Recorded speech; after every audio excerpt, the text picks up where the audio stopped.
The Wellness Show, episode 137. Welcome to The Wellness Show, a podcast on health and wealth. I'm your host, Tyson Bannigan, the founder of the Extraordinary Healing Arts Academy. Join me as we get the latest insight, tips, and strategies from wellness providers, coaches, and successful, heart-centered entrepreneurs, and much, much more.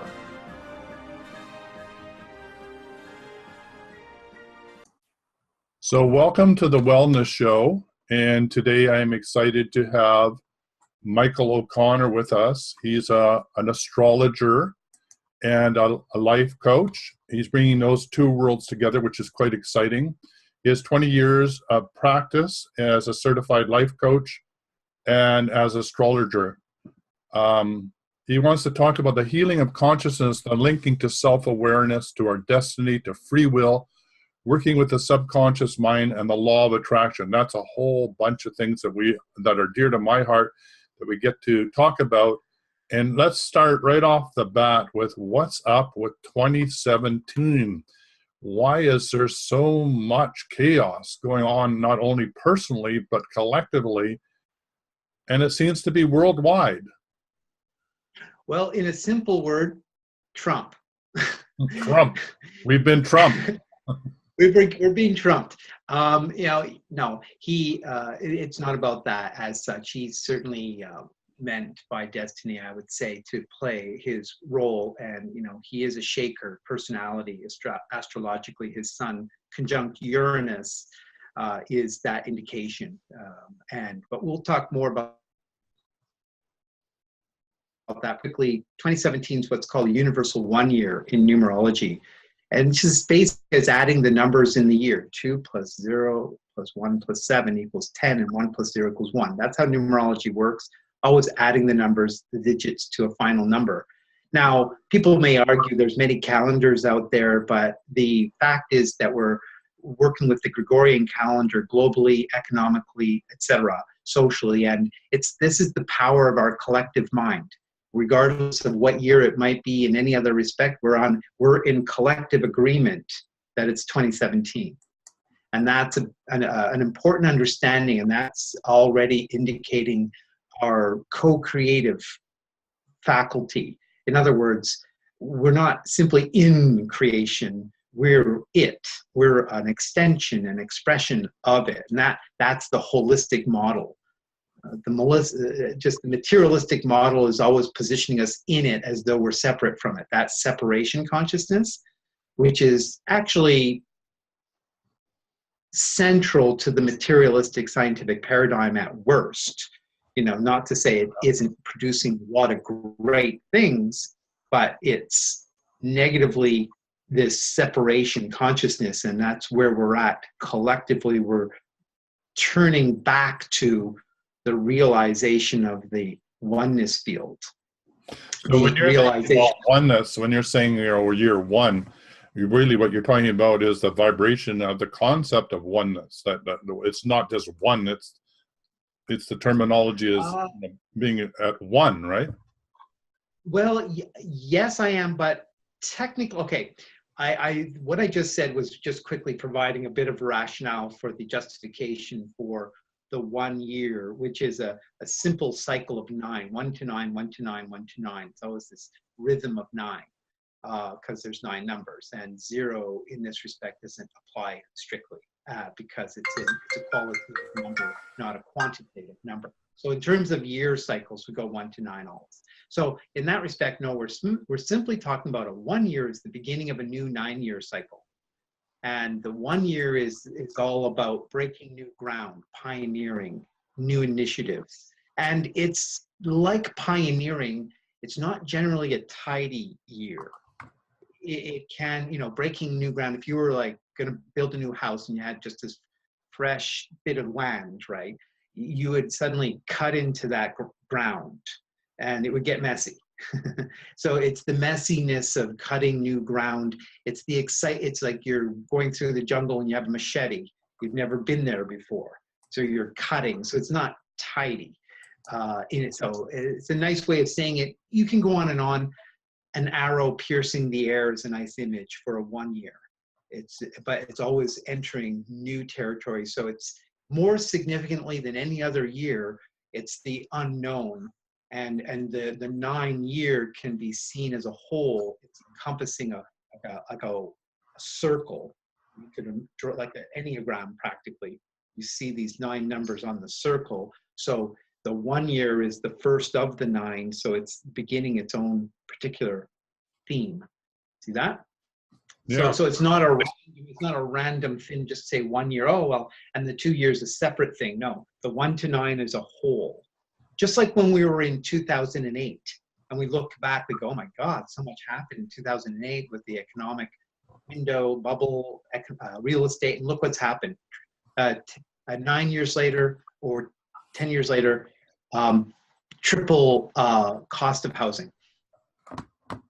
Yeah. That has changed the world immensely. So and Obama got in 2008 and all the themes that, the initiatives he, as a personality on the world stage and as a figure of new has produced, right? So now that's why I mentioned Donald Trump. He's sort of the most obvious synchronistic personality on the world stage, getting everybody's attention, representing the new. And he's more of a, shaker / chaos factor of the next order, right? So that's just basically it. 2017 is the first year of a new 9-year cycle. It builds upon previous 9-year cycles. We can talk about other types of cycles, and astrology and numerology are like that. The more you look at it, the more you realize the complexity of cycles within cycles.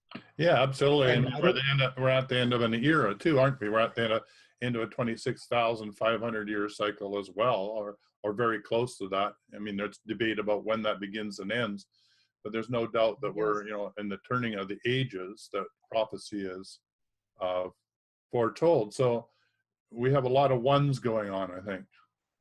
Yeah, that processional cycle, I've done a lot of study on that. It's called the procession cycle, which is technically it's about 25,960 years. Most people round it off to 26,000, by the way. But yeah, the reality of that is it all depends on what your marker is to determine when that begins. The Mayans are the ones who referred to it as the sun conjunct the galactic center. And what would be the galactic center, galactic equator, that apparently occurred in 2012. And I believe that, it did occur from that paradigm, from their model of perception. And the thing that most people don't consider carefully is that in light of the 26,000 year, well, if dawn was at 6 a.m., it's about 6:02 a.m. Right. Yeah, it's only so brand new. It's almost screaming brand new. The ratio of time means we're a nanosecond later, a minute maybe two, than 6 o'clock. Yeah, so that's why I was saying we're in a one. We really are truly in a one. The very, very, very beginning of a one for that cycle. Yeah. Yes, there's other paradigms too, by the way, just quickly, but we don't want it to go on. You can, with astrology and numerology, they're wonderful. I like to use the term camera lenses, whether we're dealing with telescopes or photography. Each camera lens gives you a different angle and aperture and width and scope of a given situation. So when we talk about overlapping cycles, it's like we have about no less than a dozen, and probably more, even one could say, honestly, at least 100 maybe. But to keep it realistic, let's just say we have a dozen camera lenses, and combining with camera lenses and telescopes, and we're looking at generally the same thing, but each one's offering us a different level of perception, but they're all happening simultaneously. So take your pick, but the best pick is to say all of the above. Right.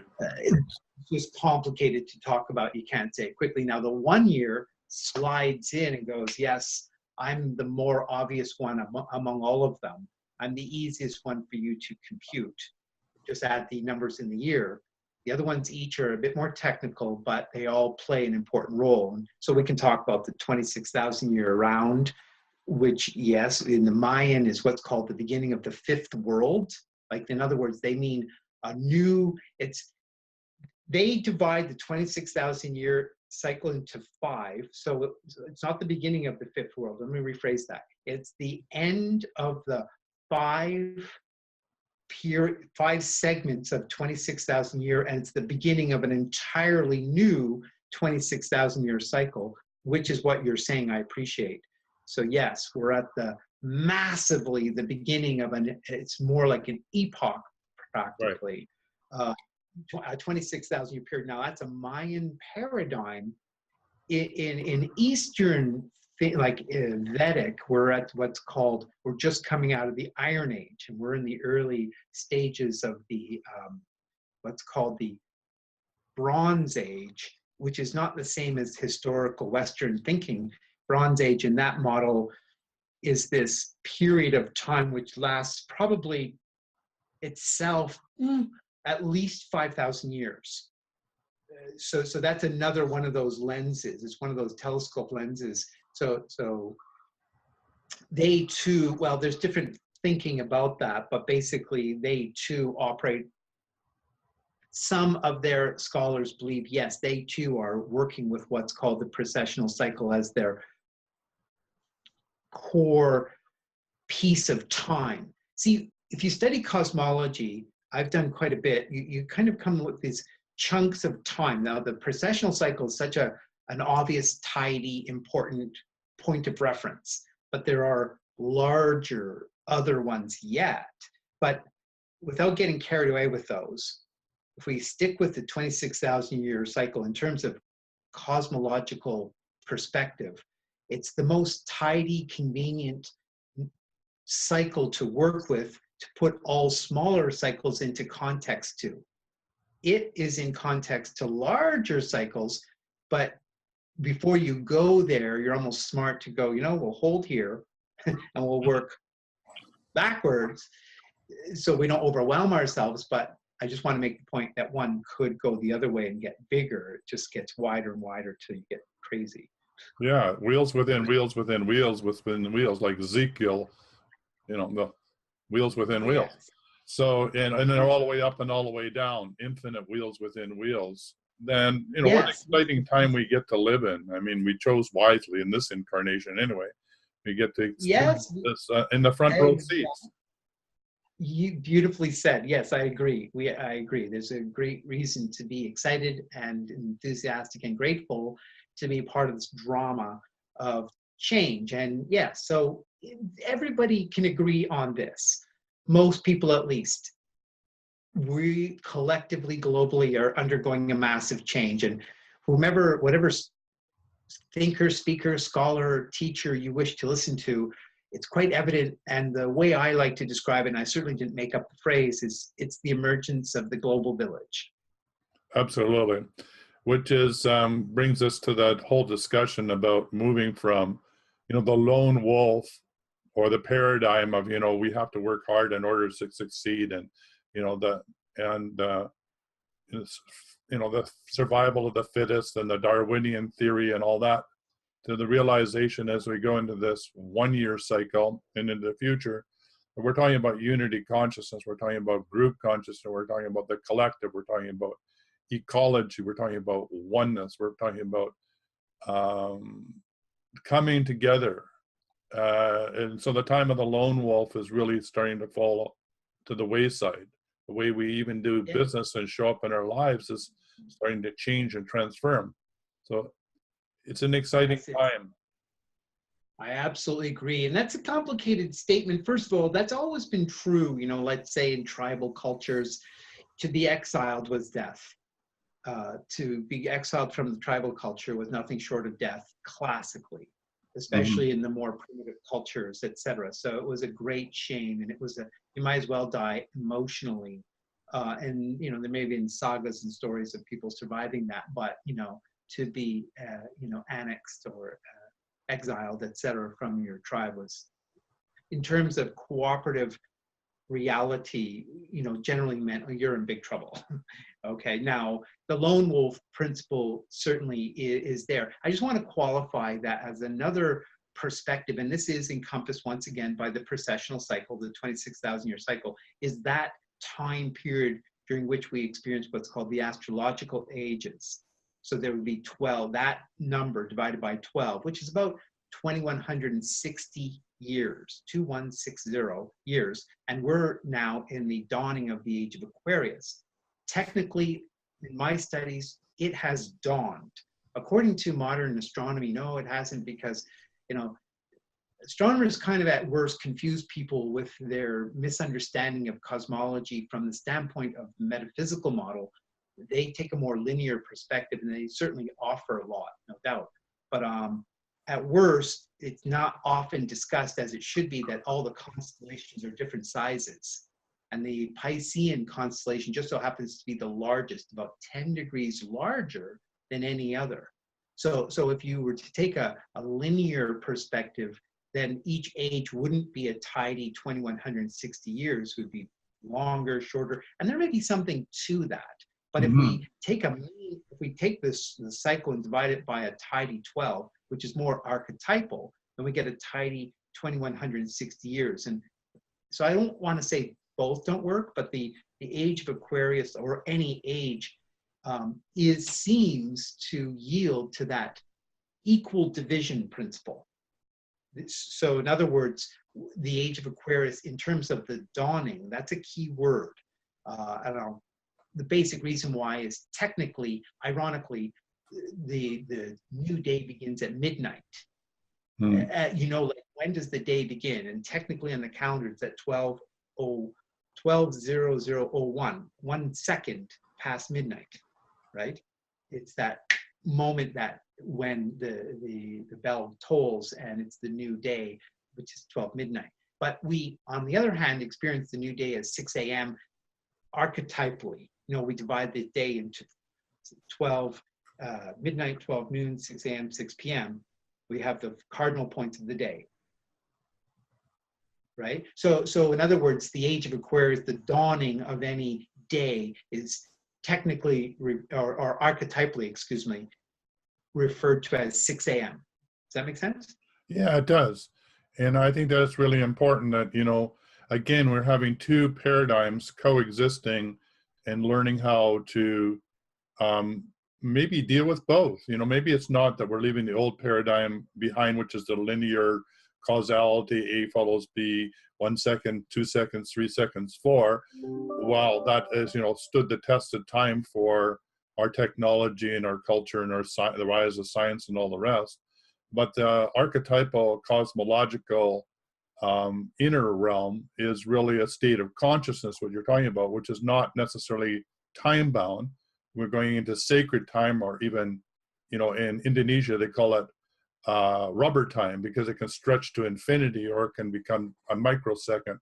So time becomes more elusive when we are looking at it from the function of the mind.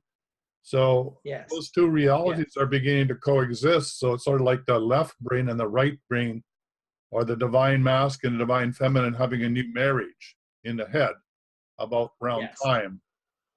Yes, that's it. That's a beautiful way of saying it, and that's correct. I agree. That's exactly what's happening, as an important understanding to just step back and say, what's going on? That's what's happening.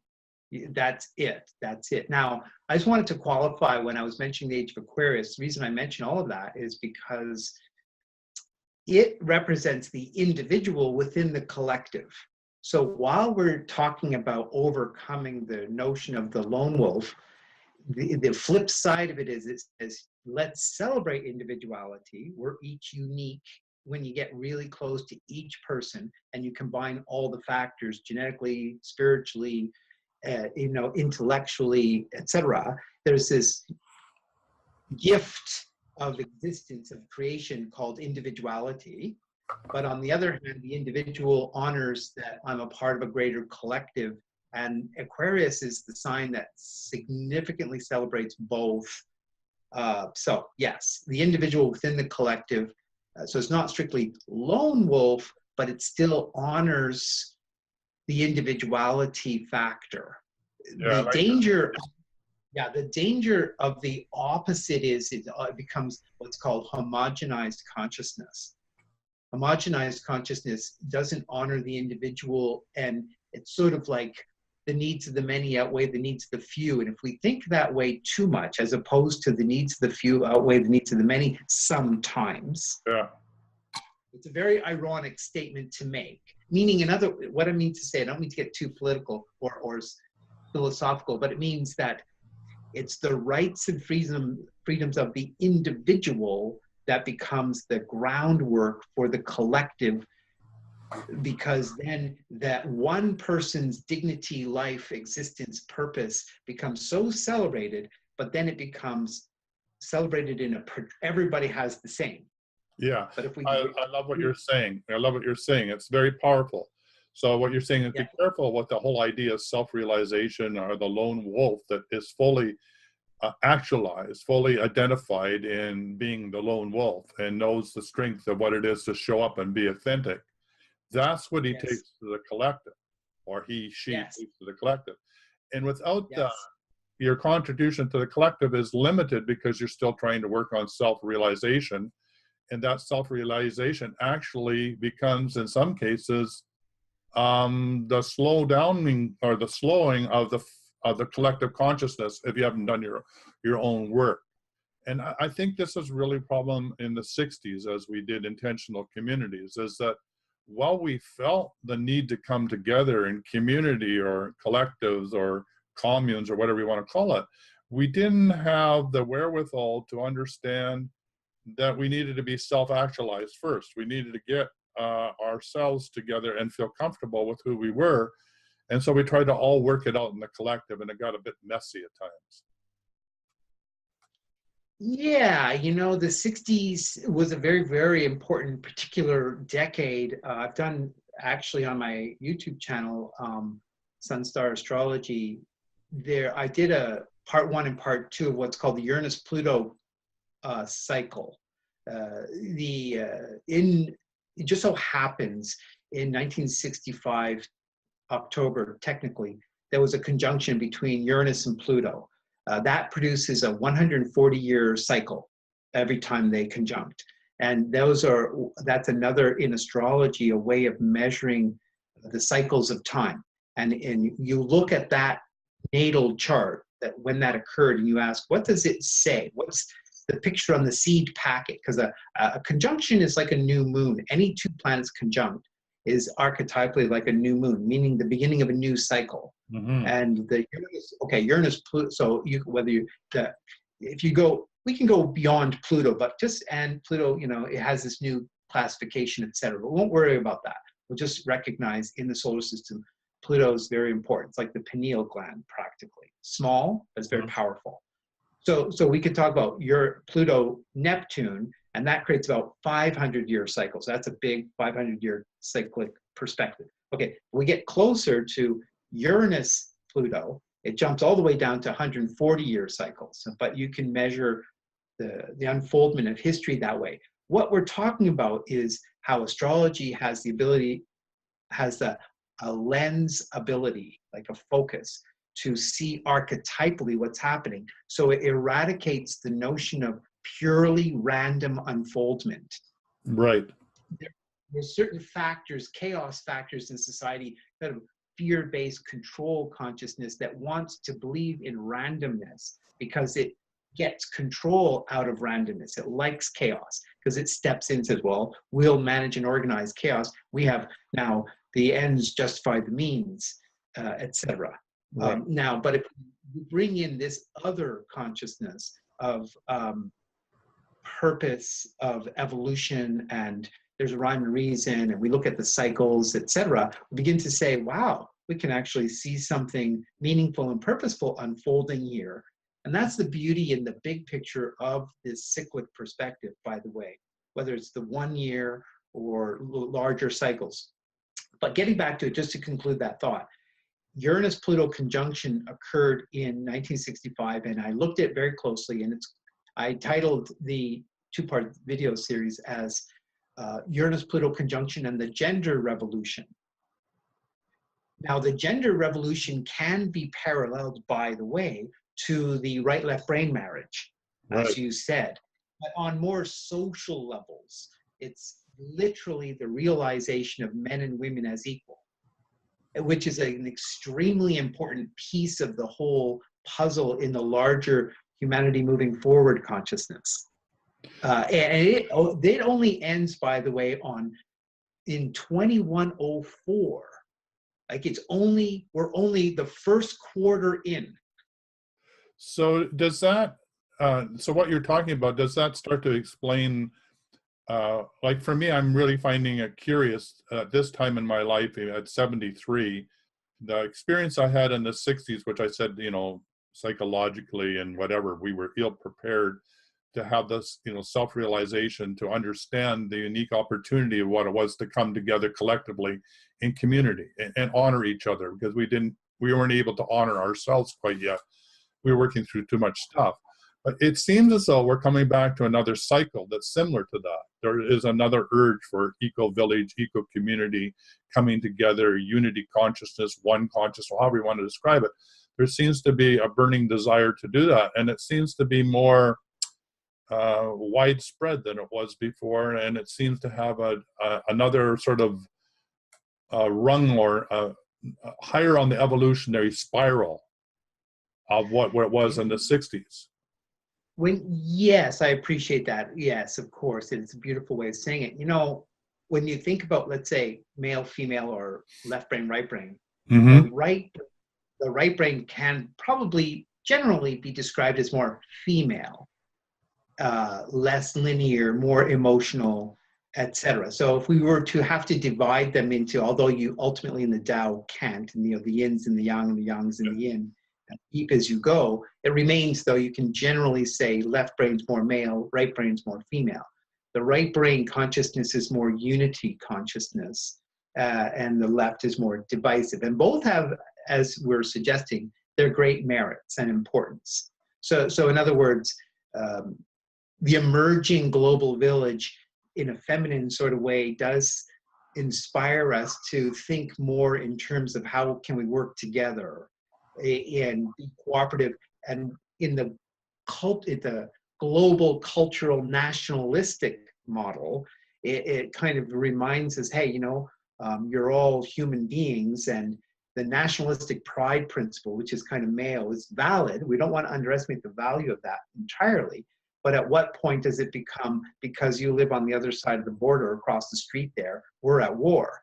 Exactly. Do we need to go to war over this? Right. Exactly. Good point. We have to go into war. And yeah, so, and there's always light and dark forces, and some, when one's in business to benefit from war, one's invested in war, then you want that, right? So it's this ongoing interplay of light and dark forces.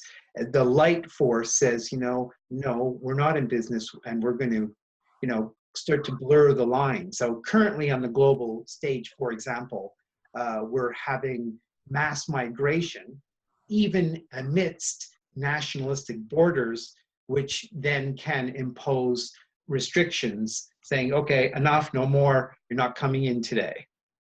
Or like what Donald Trump's doing, for example, saying, enough, we're not letting a lot of people in, we're going to shutter down. Although there's still probably a immigration process occurring, it's been checked a little. I don't know to what extent, but it's just, he's saying, hey, which, in the grand scheme of things is probably an important card to make. Let's just slow this down a little bit. Well, it's interesting. It seems to me, and I don't want to focus on Donald Trump in this too much, but it seems as though it's a reactionary movement to try and grab what's left of the old paradigm and try and make it exist for as long as it possibly can. So it's thinking that the solution was in the past, not in the present or in the future. So he's grabbing at things to try and make it, stabilize, which is in the midst of constant, erratic global change. So I find it really interesting. What it does provide for us is what a really clear for us individually is what we can determine on the personal level, what we do want and what we don't want. Like it really, really defines the yin and the yang quite clearly. Not that we need to put a moral value on the yin or yang, but it does tell us what we, what we do want and what we don't want, right? Yeah, when I say Donald Trump, I just want to qualify. I'm not so much trying to go into a political perspective, actually. It's more symbolically a reflection of the 1 year. Going back to the 2017 principle, we're in a 1 year, and he, Donald Trump has come to the world stage right then, just right on cue in his own, grand, and which puts him in a light of neither good nor bad at all, just simply a person with a certain personality structure who's positioned by various processes to be that person. So he's doing these things, right? Okay, Yeah. just to qualify. So it's not like I have a big opinion on whether he should be. Okay, I might have my opinions, but they're only opinions, and it's not for me to say who's where and what they do as such, if you follow. In that political sense. But yes, he's a representative of the new 1 year, and he's doing, the paradox is he's simultaneously closing things down that were progressive, but he's simultaneously activating more, even ironically, larger progressions simultaneously, like, he's going around and kind of picking fights, so he's one, as one could say, as has been said on the news, etc., everywhere, he's a very, very unpredictable character, and projecting a linear perspective on him will not work. And astrologically, by the way, synchronistically, meaning how does that become apparent astrologically? It's that in his astrology, he has a Sun-Uranus conjunction. Now, it's not only a Sun-Uranus conjunction, but it's very close, if not in the 11th house, the house of Aquarius. So he's a very Aquarian figure. And Aquarius is a very paradoxical sign. The keyword for Aquarius includes at least paradox. So as a person, paradox says, do not attempt to project a linear perspective on me, you will not see me. Paradox is like light manifesting as both particle and wave. One moment I'm a particle, one moment I'm a wave. Take your pick, but both are true. If you're linear minded, one has to be true. If you bring in the more larger mind, both are true simultaneously. And that is where we get back to the, theme of that male-female, right-left brain, what you said. Wow, very well, Right? nicely stated.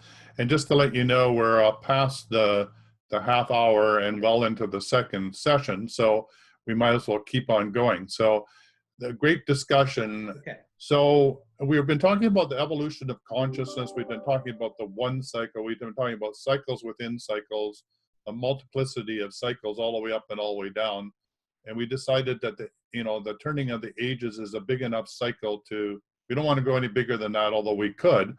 And we want to bring it all down to the now. And how does this make sense of us in 2017 and what's unfolding for us, both collectively and individually. So this brings us, I think, to some of the things that you're being inspired to do, which is how you, as a life coach, how do you bring this into people's awareness to help them understanding where they are in their cycle, and how does that match or fit in with the larger cycle? I'm assuming that that's the sort of work that you're called to do on the one-to-one level. Is that correct? Yes and no. Individually, when you get really close to ground zero with people, their respective cycles of reality are certainly within context of the larger, but any discussion of anything larger is inappropriate. That's where, for example, if one has the interest, which I do, to present it, here's large contextual frameworks on YouTube or through my newsletter, which I do. I want to provide larger contextual frameworks so that you can then, when we look at your chart, for example, let's say we're doing the astrology side of what I do, then, okay, we're looking at you, what your cycles are, and the closer you get to it, the larger that reality becomes. for that person, certainly. So it's always within context of what's going on in the larger world, and certainly you want to remain sensitive and aware to, you know, the fact that, let's say it's 2017, the world's moving fast, there's a lot of change, and quickly the person goes, yes, that I know, that I feel, that I see that, and then as we get zero in on that person, we know that, but we're really concentrating on, okay, where are you at? Now, for example, we can be in a 1 year collectively, like 2017, but this person, according to their numerology, for example, could be very significantly in, let's say, a 5 year. Mm-hmm. So their particular reality is a smaller theme, but we get in there and go, oh, you're in this particular place. And it could be saying, hold. It could be saying, hold, hold, hold. Now, a 5 year is not exactly a hold, but I'm just, the point I'm partially making is that person's reality has its own respective sort of set of cycles that overlap. There's a whole series of them. Mm-hmm. The life coach factor, by the way, the bridge between astrology and life coaching is free will. Free will is that word. Astrology, by the way, traditionally is always questioned, fate or free will, you know, fate/destiny or free will. The answer is no. Free will is a part of destiny, always is present. And that's what the human potential movement in its highest benefit has done, is it's brought forward a celebration of the free will factor. Mm-hmm. The danger with it is it's free will on steroids. Yeah. Okay, that makes sense. So say a little bit more about free will on steroids. It's bringing in the factor of, it's a materialistic, it's kind of an egocentric materialistic notion that you can be, have, and do anything you want, which is wonderful to consider, you know, like, but ironically, it's, people are talking about freedom and free will, but ironically, you're taking your nature and your destiny, and you're taking the square peg and putting it in a round hole. Like, the irony of free will on steroids is you think you're aspiring to something unique, but you're simply trying to do the same thing the next person's doing in respect to aggrandizing a great fortune, for example, very American dream. So actually, the irony is that you're just doing something the same. Who are you as an individual? What constitutes your genuine, authentic, self-actualized purpose for being here? And if you wrap it up into, you're supposed to become a multi-millionaire or some 6-digit success story, it's like, you've missed the point. It's Right. okay, we all want money, we all want, you know, but at what point in your pursuit of those millions are you a slave? Absolutely. At what point are you a slave to the plastic notion of wealth equals freedom? At what point are you a slave to your wealth? So, okay, how would you reverse that around then? Because that's a great point. I mean, in some of the coaches that I've worked, you know, they're on their 4 million and want to go to 5 million. I mean, it feels like a numbers game. And I know that they get certain satisfaction out of that, and they do muscle testing about, you know, whether they're ready to receive the next 5 million or 6 million. But, you know, it and it is a name of a game in a lot of leading edge coaching, you know, tribe. So what you're saying is, you know, if you show up and be authentic and know why you're here, which, you know, astrology, numerology can help you have a sense of what your divine gifts are and why you showed up on planet Earth, have a front row seat, then the whole thing of, you know, prosperity, abundance becomes a different equation, which is specific to you. So could you talk a bit about that? Because I think that's really a powerful message for people to learn, is you don't need to fit in the existing paradigm that was out there, which we all have to be the American success story. You know, the lie that these people are selling people is that you don't have to work as much, but they probably work more than anybody to perpetuate and achieve their goal. They are on 24/7. They never get a rest from it. They're enslaved to their paradigm more than it might seem. They're thinking, oh, well, I work 5 minutes a day or 1 hour. And that may be true, but it's highly unlikely because the likelihood is they're massively networked. Mm-hmm. And if you're massively networked, guess what? If let's say you're networked with 20 people, well, and you're, fairly consistently involved with these 20 people. Well, how frequently do you think they want to contact with you, each one of them, right? It's going to probably maybe be once, let's say a week, let's just say. So if you have 20 people contacting you a week, you're a busy person. Mm-hmm. You are a busy, because you have to process human consciousness in communication and cooperation and troubleshooting and everything, right? So they're saying, oh, this is freedom. It's like, well, yeah, maybe. But, whomever you may look at, and I don't want to underestimate the value of contribution and the genius of people. Let's say Tony Robbins, right? But tell me he's not a busy man, and tell me any other person who, whether it's Harv Eckert or whoever, tell me they're not busy. They're not all sitting on the beach, they are busy. And all day. Now, so they've become in bondage at worst to their kind of relatively, now, not necessarily anybody in particular. I don't mean to say any names as such, no.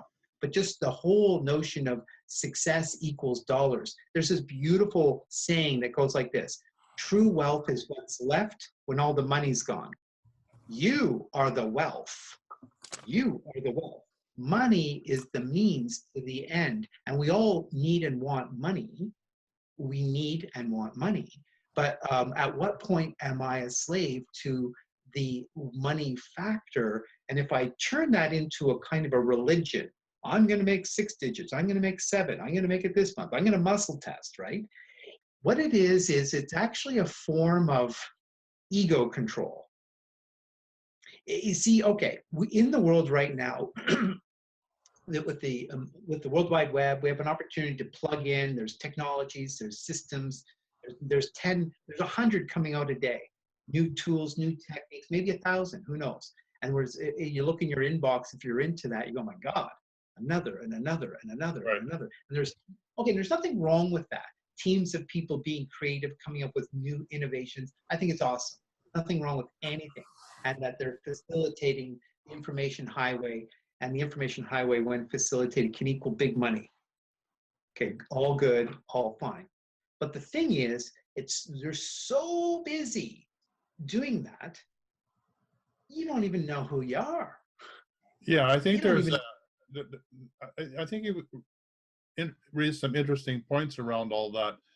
If we think of it as maybe left brain, right brain, male dominant, female dominant, when we're talking about the whole brain aspect of it, it's sort of like getting lost in one part of the brain where success is defined in the monetary realm.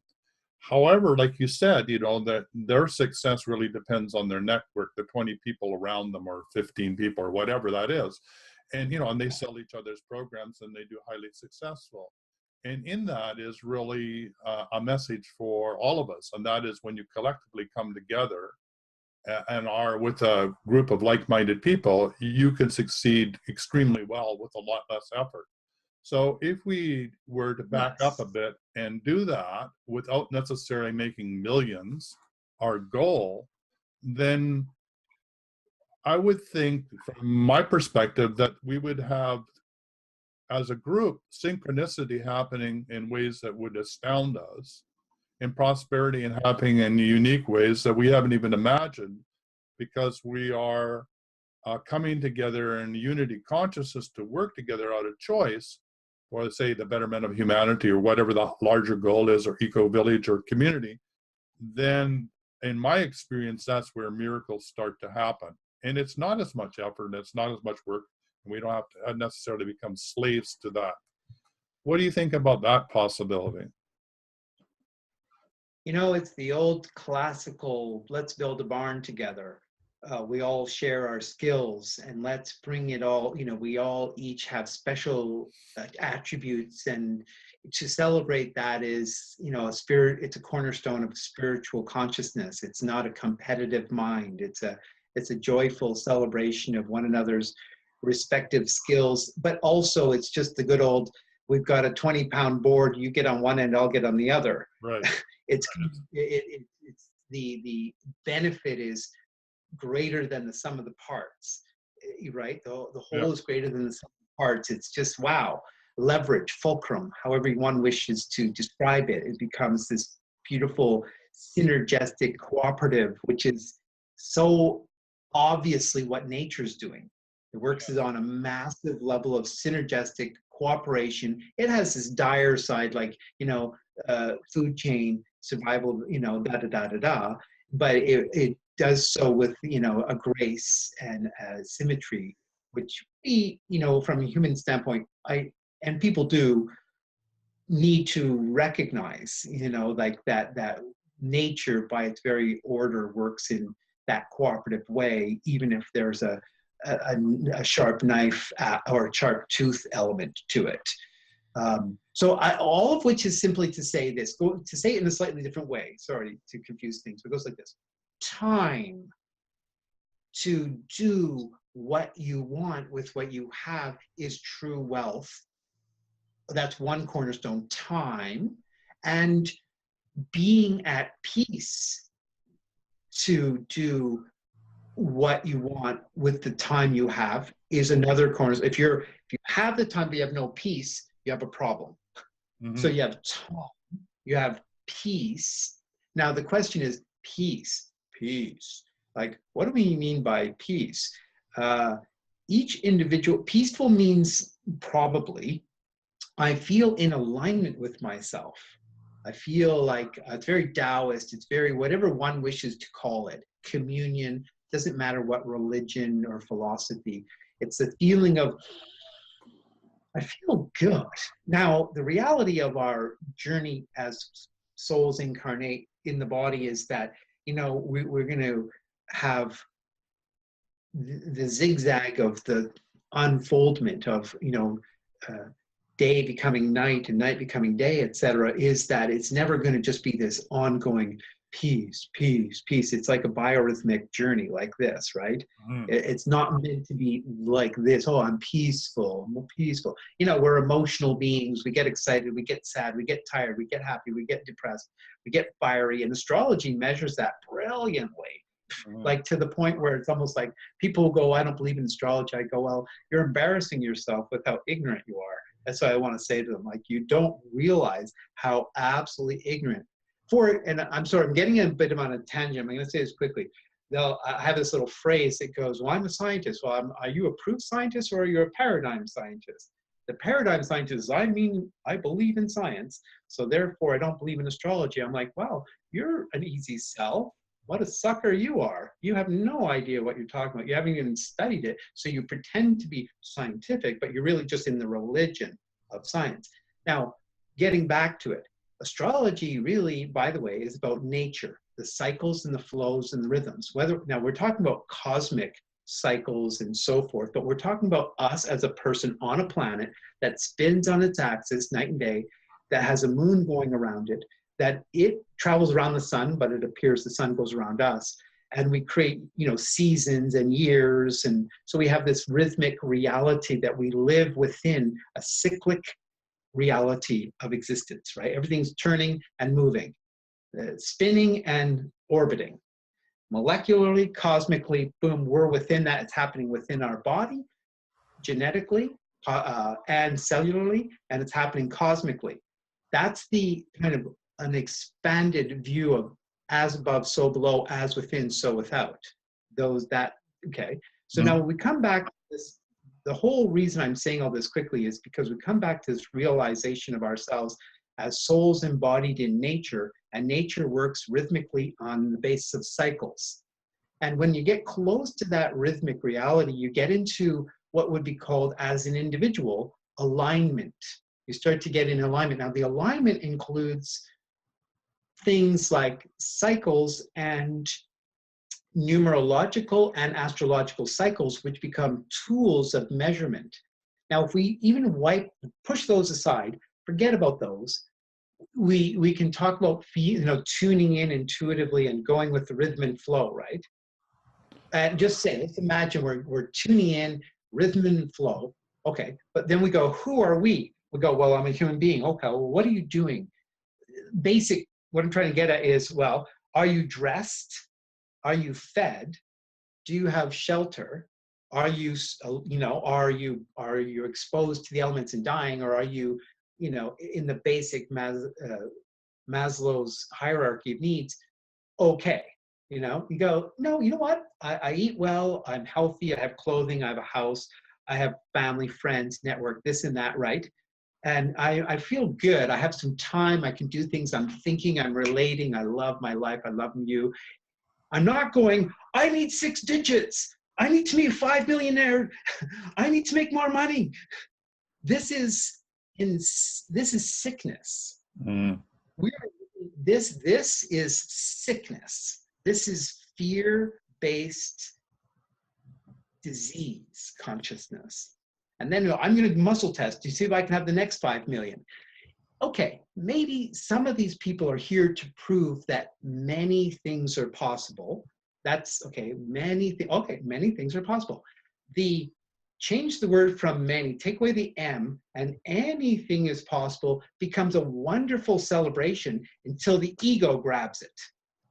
Right. As soon as the ego grabs it, it starts going, I am the master of the universe, and I'm Mickey Mouse with the wand now. I will do whatever I damn well please. I will be free. Well, guess what? You're in bondage. You are a slave to your narrow little paradigm of notion of freedom, what you're going to have, and I'm going to be a millionaire. And guess what? You are working hard. And you're thinking, next week or next month or next year, I'm going to get off this train that I got on that's moving fast and I'm making the big money, but it's not going to. It's not going to get off. Now, you can take a Richard Branson who might be just sitting back going, he's on the phone going, hey, right? And I appreciate that. I appreciate that some people out there are clever and wonderful and they have made money and they're powerful, right? Okay, and I don't want to underestimate the value and I don't want to think they shouldn't be that, okay? But when that becomes, that's what we all want, we just missed the point again. Yeah, I think that there are certainly individuals like Tony Robbins and Richard Branson that can handle their money well. In other words, it's a joy for them. It's like eating ice cream every day. It's not something that dominates them in the sense that they have so much joy in service to other people or in creating a new company or new experience that they're in the midst of joy for a large part of what they're doing. I think that's the difference. And for them, kudos for you guys. You're doing a great job. Absolutely.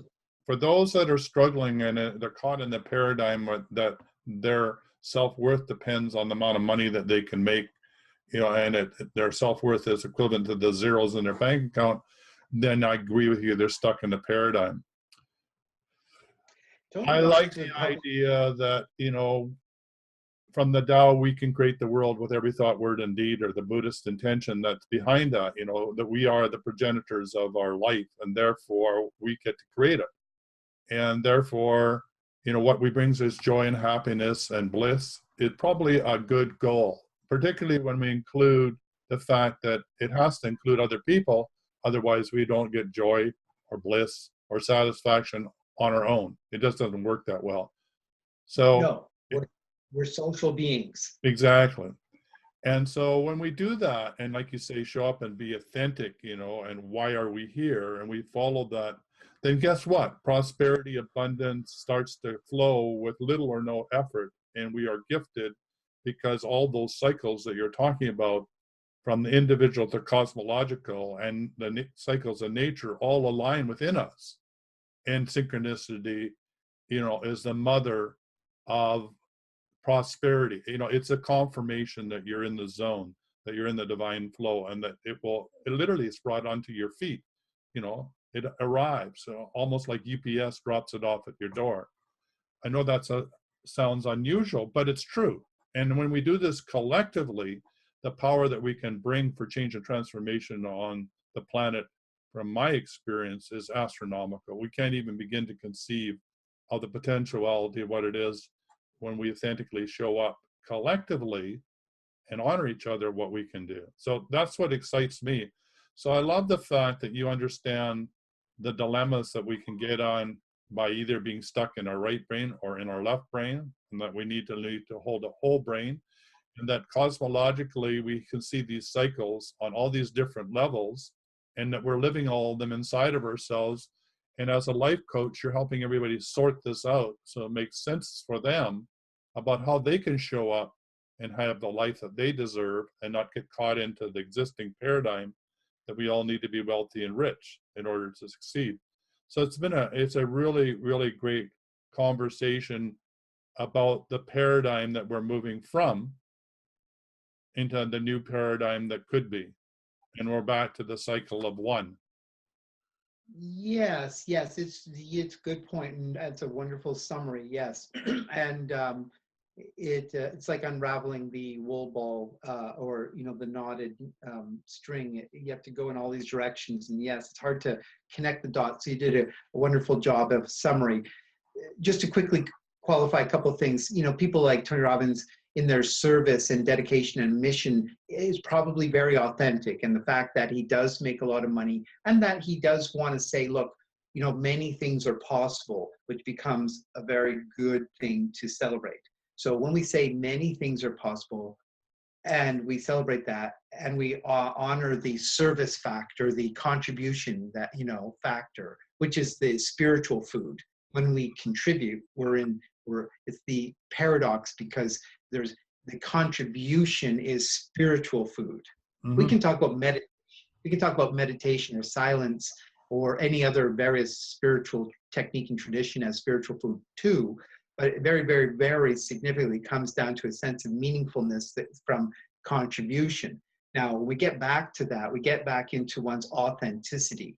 How are you contributing? Now, if you think about it, this conversation of contribution, authenticity is not got a number of digits to it of how much I need to make this month, or whether I'm muscle testing to get the next allotment, right? Of greed. That's called greed. The greed factor is massive right now in the world. We're in a massively greedy moment right now, where, like, oh my God, people selling their houses just without thinking about they got a renter, or they don't care. I'm gonna make 500,000. Something gonna, and they're not thinking about their neighbor. And it's happening everywhere in every small community in BC.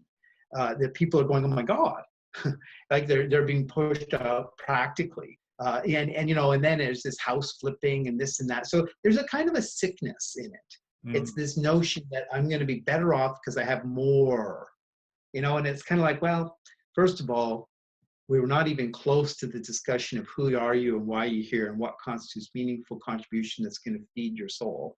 We're into you in your lack consciousness, thinking more is better. But the fact is that having a lot of money in the bank is maybe satisfying on one level, but there's a lot of millionaires in the graveyard.